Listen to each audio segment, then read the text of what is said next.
Olá, este é o Por Dentro da Política e hoje vamos conversar com o deputado Welson Gasparini, do PSDB. Bem-vindo ao estúdio da TV Assembleia SP. Jorge, é um prazer estar aqui no seu programa e neste canal tão importante que é o da TV Alesp. Deputado, vamos falar de um assunto alvissareiro, que é a queda nos indicadores de segurança pública, os números de homicídios, de roubos, de estupros, latrocínios. Deputado, eu vejo em artigo recente do senhor essa preocupação, inclusive com a crise econômica e o que isso pode se reproduzir em termos de segurança pública. Os números de São Paulo acabam puxando os indicadores nacionais para baixo, o que é bom. Eu queria que o senhor falasse sobre a situação da segurança pública no estado de São Paulo. Ora, em primeiro lugar, a grave crise que nós estamos atravessando, que poderá, ou já está acontecendo, exercer muita influência no que diz respeito à ordem social, à segurança pública. Veja bem, quando um trabalhador ganha um salário pequeno, é triste já para a família, uma dificuldade muito grande. Agora, quando ele não tem emprego, ele perde o emprego, é uma tragédia. E hoje nós temos no Brasil quase 10 milhões de desempregados. Não é brincadeira, é um número assustador. São pessoas que querem trabalhar e não conseguem vaga, não conseguem prestação de serviços. Então, qual a reação dessas pessoas? É muito relativo, vai depender de como a família está vivendo, se tem outros recursos na família, outros que trabalham e só tem um desempregado, mas afinal é uma situação difícil e a gente tem que estar preparado para essa situação. Sim. Eu convido o deputado Welson Gasparini, também o nosso telespectador, a cotejar alguns números de segurança pública no estado de São Paulo. Vamos conferir. Pela primeira vez no estado de São Paulo, desde 2001, todos os indicadores de criminalidade apresentaram redução no final de 2015. Em relação a 2014 para 2015, o número de homicídios dolosos caiu de 4.293 para 3.757, ou seja, redução de 12,48%. Os casos de estupro caíram de 10.026 para 9.265, queda de 7,59%. No indicador de roubos, em geral, a queda foi de 1,23%. De 311.214, passou para 307.392. Latrocínios, roubos seguidos de morte, de 374 para 345, queda de 7,75%. Deputado, o que falar sobre esses números? A gente ainda está pensando na natureza, ou seja, poupando vidas. Se pegar realmente o informe da Secretaria de Segurança Pública, 2015, o combate aos homicídios dolosos poupou 565 vidas. É a primeira vez, né, que o total de casos e vítimas de homicídios ficam abaixo de 4 mil no ano. Olha, realmente o governador Geraldo Alckmin e o atual secretário da Segurança Pública têm desenvolvido um grande trabalho com o idealismo e a capacidade dos policiais civis e militares e, com isso, reduzindo sensivelmente os casos de criminalidade no estado de São Paulo. Agora, é importante nós sentirmos o estado de espírito da população brasileira e também dos paulistas. Hoje, todo mundo tem medo dos criminosos. Sair na rua, então, depois de determinada hora à noite, é considerado uma loucura. Uma sensação permanente de insegurança? Essa insegurança, essa sensação, ela continua existindo. Agora, é lógico que esses dados oficiais trazem um pouco de tranquilidade nesta angústia que nós sentimos do povo. E há um outro problema, é importante que a Secretaria da Segurança e o governo do estado continuem dando uma atenção especial à segurança pública, porque veja só, o Brasil acaba de assumir um lugar de destaque, sabe no quê? Na população carcerária do mundo. Onde tem mais gente na cadeia hoje nos Estados Unidos, primeiro lugar. Segundo lugar, a China. Terceiro lugar, o Brasil. Pois é, então se compararmos a população dos Estados Unidos, 300 milhões de habitantes, Brasil 204 milhões, a China 1 bilhão e 700 milhões. Deputado, o que falar da quantidade de pessoas encarceradas? Aliás, é importante que se diga, o crime que afeta todos nós, não tem lugar para colocar mais gente, tanta gente então presa. vamos falar da situação nas penitenciárias. Eu vou dar alguns exemplos. Serra Azul, um município da região de Ribeirão Preto. Capacidade do presídio, 856 vagas. Sabe quantos tem lá? 1.726 presos. Falamos o dobro aqui, no mínimo o dobro. Vou repetir a cidade, Serra Azul, capacidade 856 vagas, está abrigando 1.726 presos, 870 detentos a mais. Isto é, seria o equivalente a uma outra penitenciária. São 2 presos por vaga, isso em Serra Azul. O Centro de Detenção Provisória da cidade de Pontal, também cidade do interior, na região de Ribeirão Preto, o Centro de Detenção Provisória de Pontal, ele é para 847 pessoas. Ele tem hoje 1.125 presos. 1.125 presos, ao contrário de 847, que é a capacidade. E a penitenciária de Ribeirão Preto, vamos ver a minha cidade então, penitenciária masculina de Ribeirão Preto, tem capacidade para 865 detentos. Sabe quanto que ela está abrigando hoje? 1.591 presos, capacidade 865, está abrigando quase o dobro. 1.591, são 726 presos a mais. Essa é a realidade no estado de São Paulo. Agora, e como no fazer para Brasil, solucionar? Talvez pior ainda. Lembremos que São Paulo tem 163 unidades prisionais, centros de detenção provisória, CDPs, 81 penitenciárias, 3 hospitais. Já não há lugar, mesmo que o Estado tenha recurso para construir novas penitenciárias, e está na tela da Secretaria de Administração Penitenciária construir mais 20 presídios, onde colocar tanto preso agora, não é quando essas penitenciárias ficarem prontas. E o mais grave, porque eu defendo com muito empenho, mas não estou conseguindo bons resultados junto ao governo. Colocar nos presídios escolas profissionais, escolas nos 2 sentidos. A grande maioria dos presos hoje são analfabetos. Em termos do Brasil, há um levantamento estatístico que diz que 60% dos presos não sabem ler nem escrever, são analfabetos. Então, seria importante que na escola, porque se há uma coisa que o preso tem, é tempo. Ele fica lá 24 horas por dia, dorme 8 e depois. Então, se tivesse uma escola profissionalizante dentro do presídio, que eu defendo com entusiasmo isso, alfabetizaria esse pessoal. Aqueles que já são alfabetizados estudariam um pouco mais e aprenderiam uma profissão. Quando saíssem, terminou a sentença, saíssem aqui para fora, eles estariam preparados para poder ter uma profissão, exercer uma profissão e poder ajudar no sustento das suas famílias. Mas por que o Estado é tão anacrônico quando se fala em trabalho para o preso? Muito se sabe que mais de 200 mil presos no estado de São Paulo, são 607 no país, segundo o último anuário de segurança pública. Metade dos presos em São Paulo não tem trabalho. Não existe trabalho, não existe demanda. Aliás, os críticos dizem que empregar a mão de obra barata dos presídios é também desempregar fora deles.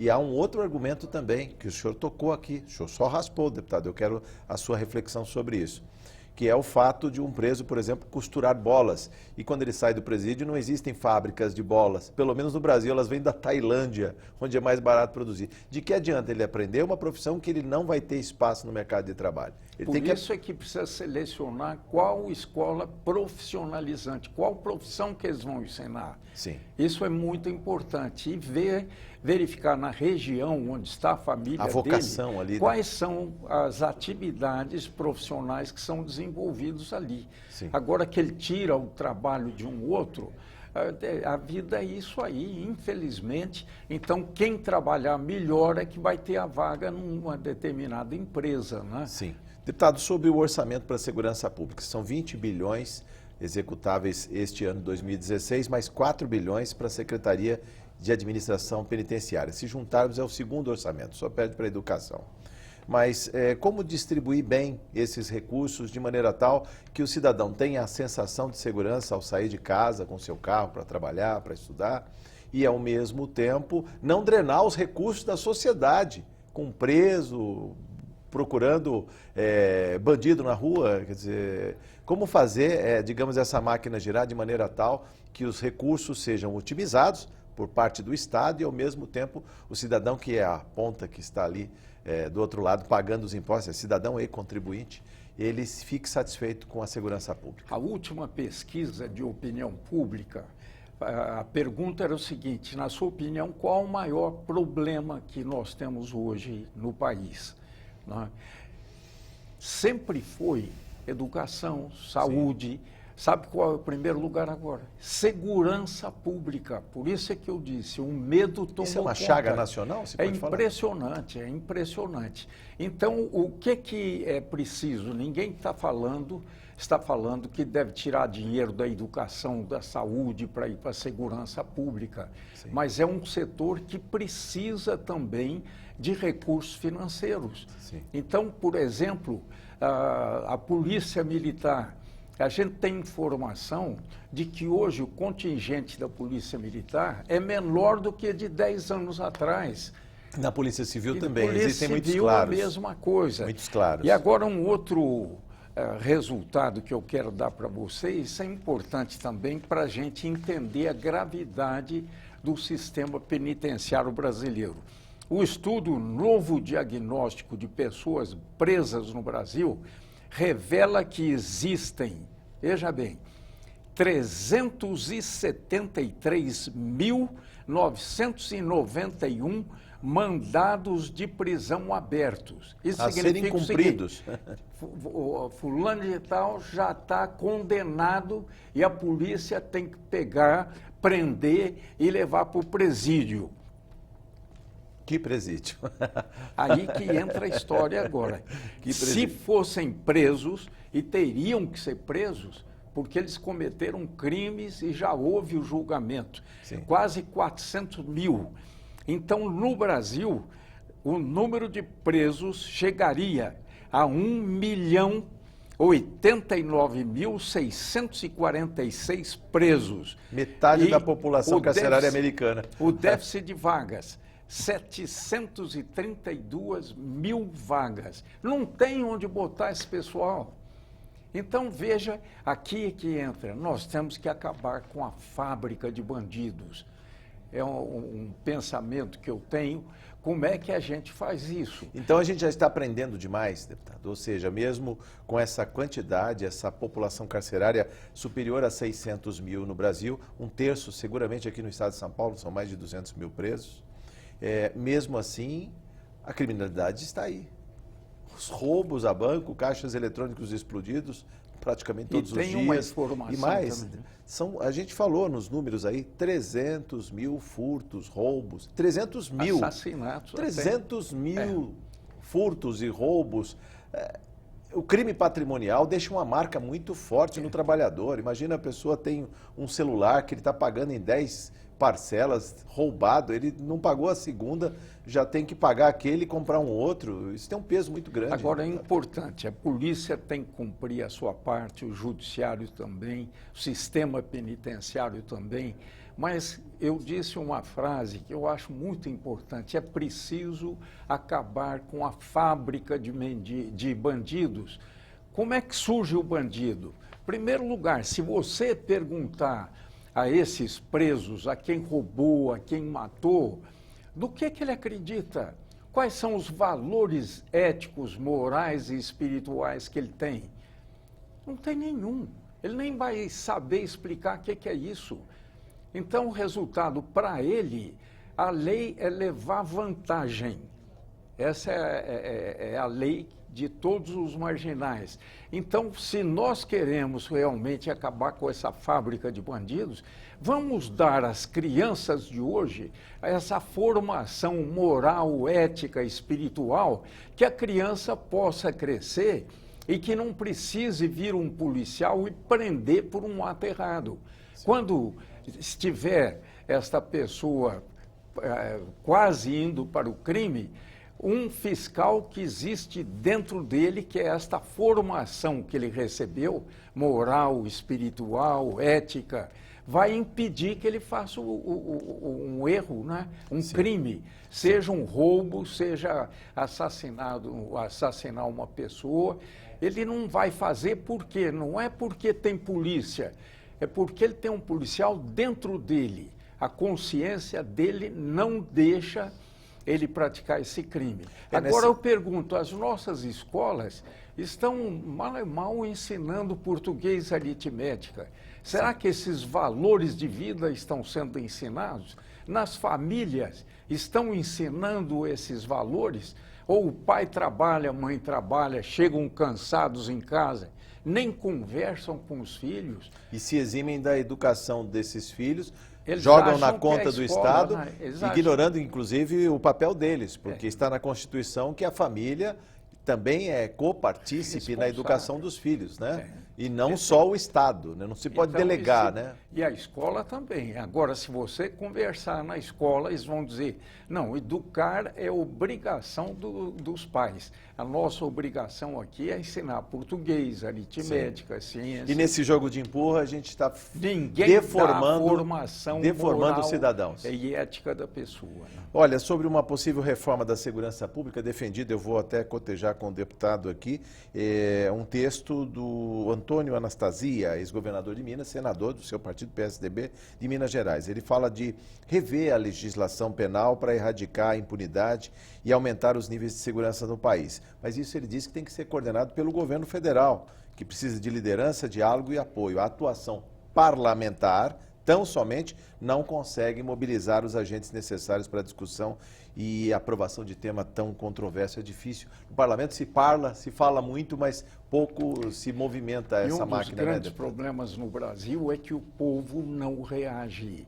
Os políticos podem fazer o que quiserem, que o povo não está reagindo. Veja a ladruagem que está acontecendo nesse país. Estão roubando bilhões de reais. Agora, onde é que está o povo reclamando, exigindo que haja punição para esses malandros, esses ladrões?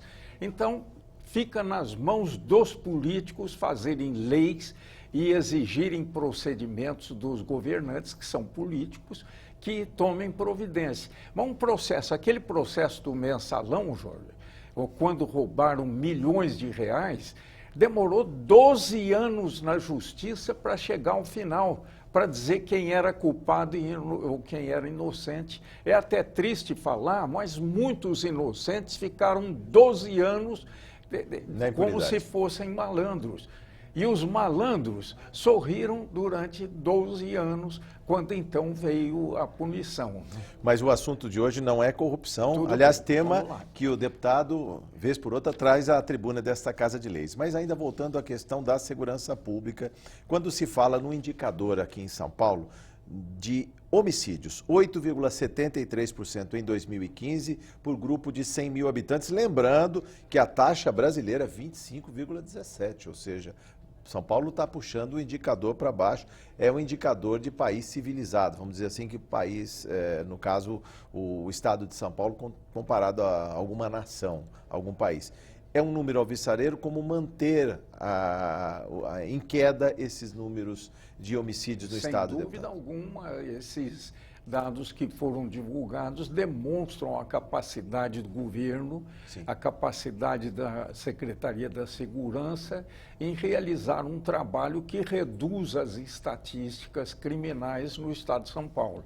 Então, eu sou do partido do governo, PSDB, sou vice-líder da minha bancada, mas tenho orgulho de poder ver que esses dados estatísticos demonstram que o governo do estado de São Paulo está reagindo num sentido de garantir mais segurança para a população. Importante que se diga que a taxa já vem caindo. Em 2014 foi 10,06, 2015 8,73 mortes por grupo de 100 mil habitantes no estado de São Paulo. Mas há uma controvérsia aí, deputado, que eu queria explorar, inclusive, sua experiência, sua expertise, quando a Secretaria de Segurança Pública não permite o acesso a documentos. Foi baixada uma portaria, uma norma da Secretaria, que resguarda dados pessoais de vítimas e testemunhas. Aliás, alguns documentos vão ser guardados por 100 anos. Precisa de tanto sigilo assim sobre esses documentos ligados à segurança pública. Eu digo isso justo agora que São Paulo chega